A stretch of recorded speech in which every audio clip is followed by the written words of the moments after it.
दोस्तों, अगर हमारे ऑब्जेक्टिव्स क्लियर हों, हमें अपने आप पर विश्वास हो, कहते हैं ना आत्मविश्वास, या अपनी पहचान हो, तो हमारी आधी प्रॉब्लम्स तो वैसे ही सॉर्ट आउट हो जाती हैं। आप सभी को लगता होगा कि भाई किसी चीज़ को, किसी बड़ी चीज़ को पाने के लिए बहुत कुछ ज़रूरी होता है। ऐसा कुछ भी नहीं है, बस आत्मविश्वास ज़रूरी होती है और मेहनत और लगन, जिसको आप कॉन्टिन्यूसी में अगर रखें तो हर चीज़ बड़ी ईजीली आप पा सकते हैं। आज की वीडियो में हम आत्मविश्वास से कंसर्न ही स्टोरी डिस्कस करने वाले हैं। बहुत बहुत स्वागत है आप सभी का हमारे चैनल इंटरेस्टिंग आर्टिकल्स में।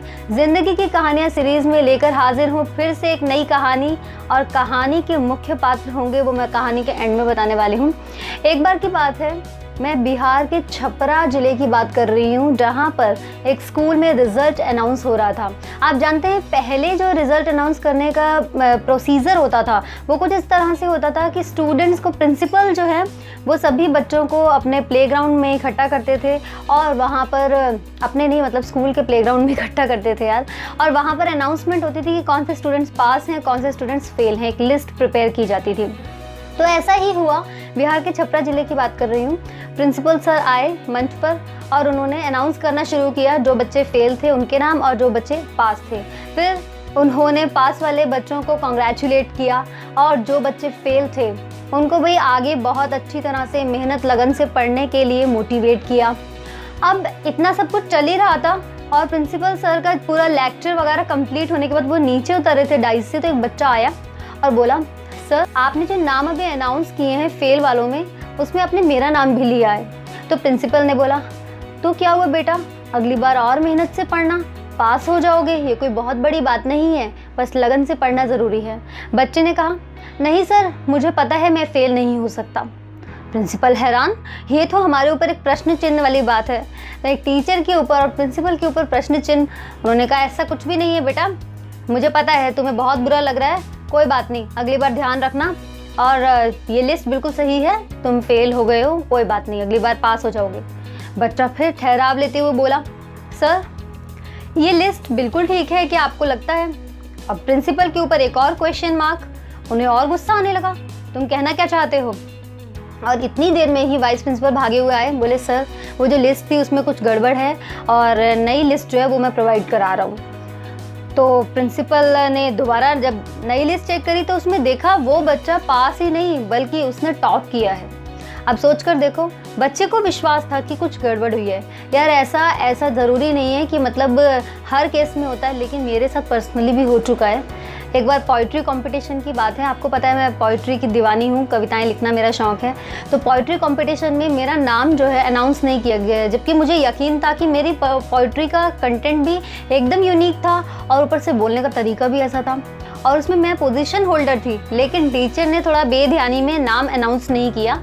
जैसे 2 बच्चे एक ही पोजीशन पर थे, मेरे साथ एक और स्टूडेंट थी जो सेकंड पोजीशन पर थी, तो मेरा नाम अनाउंस नहीं किया। मैंने एक बार लिस्ट हल्का सा मैंने चेक करना चाहा, हालांकि मैम को थोड़ा सा बुरा लगा, लेकिन जब लिस्ट चेक किया तो मेरा नाम अनाउंस किया कि मैं भी पोजीशन होल्डर्स में थी। तो मैं ये जानती हूँ कि ऐसा सीक्वेंस हो जाता है, कभी कभी अपने ऊपर इतना विश्वास होता है कि लगता है ऐसा हो ही नहीं सकता, मैं हूँ यार, ऐसा हो ही नहीं सकता। ओवर कॉन्फिडेंस भी नहीं होना चाहिए, लेकिन कॉन्फिडेंस ज़रूरी है। ये कॉन्फिडेंस आपको जीवन में बहुत सारे रास्ते बनाकर देता है, कहते हैं बहुत सारे द्वार खोलता है आपके लिए। तो कॉन्फिडेंस, अपने ऊपर विश्वास रखना बहुत ज़रूरी है। आजकल आप भी कहीं अगर इंटरव्यू के लिए भी जाते हैं या किसी भी चीज़ में पार्टिसिपेट करते हैं, तो पार्टिसिपेशन भी कहते हैं कि आपका कॉन्फिडेंस लेवल चेक किया जाता है। आपको कुछ बहुत ज़्यादा आता है या नहीं आता, पर विश्वास है, आत्मविश्वास होना बहुत ज़रूरी है। इससे पता चलता है कि आप किसी चीज़ को ग्रैब कितनी जल्दी कर पाते हैं।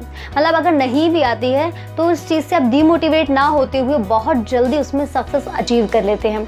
तो गाइस, यही बच्चा जो अव्वल दर्जे पर आया था, प्रिंसिपल ने उनसे माफ़ी भी मांगी और कहा, पूरे प्लेग्राउंड में कहते हैं ना कि मंच पर अनाउंस करते हुए कहा कि इस बच्चे को कितना विश्वास था और ये ज़रूर आगे जाकर नाम रोशन करेगा। और ऐसा ही हुआ। आगे जाकर वो बच्चा भारत का पहला राष्ट्रपति डॉक्टर राजेंद्र प्रसाद के रूप में उभर कर आया। तो salute to him first of all, कि भाई अपने विश्वास के दम पर उन्हें पता था कि मैंने कितनी मेहनत की है, कितनी लगन से पढ़ाई की है, मैंने क्या लिखा है, और वो बच्चा एक्सेप्ट करने को तैयार नहीं था। कहते हैं ना, हार को कोई लोग एक्सेप्ट नहीं कर पाते हैं, कुछ तो मेंटली डिस्टर्ब या कह सकते हैं, और कुछ एक्चुअल में अपनी पोटेंशियल को जानते होते हैं। तो अपने आप को समझना बहुत ज़रूरी है। आप भी कोशिश कीजिए अपने आप को जाने पहचाने, क्या कर सकते हैं, कितना कर सकते हैं, ये ज्ञान होगा तभी आगे बढ़ सकते हैं। क्योंकि कई बार हम उन चीज़ों में इंडल्ज होते हैं जो हम कर नहीं सकते। ऐसे वैसे तो कहते हैं कि कुछ भी इम्पॉसिबल नहीं है, लेकिन कुछ कुछ चीज़ें हमारी पोटेंशियल के अकॉर्डिंग नहीं है। तो ध्यान रखिए आपके अंदर कितना बल है, संबल है, ये बनाए रखिए अपने अंदर और आगे बढ़ते रहिए अपने आप को पहचानते हुए। ये कॉन्फिडेंस बहुत ज़रूरी है। दोस्तों, चैनल को फटाफट से सब्सक्राइब कर दीजिएगा अगर अभी तक नहीं किया है। हमारा नया चैनल हेल्दी नोनी नाम से है, लिंक उसका नीचे डिस्क्रिप्शन में प्रोवाइड किया गया है। आप बता सकते हैं कौन सी डिसीज से कंसर्न आप उसके अंदर जानकारी चाहते हैं, मैं आप लोगों तक जल्द से जल्द पहुंचाऊंगी। इस चैनल पर भी बेल आइकन पर भी क्लिक कर दीजिएगा, वीडियो को लाइक एंड शेयर कीजिए ताकि आपके दोस्तों में भी कॉन्फिडेंस लेवल रेज हो सके। और अगर अभी तक वो अपने आप को पहचानते नहीं है तो आत्म पहचान बना लें। फिर मिलती हूँ नेक्स्ट वीडियो में, तब तक के लिए बाय बाय, टेक केयर, जय हिंद, जय भारत।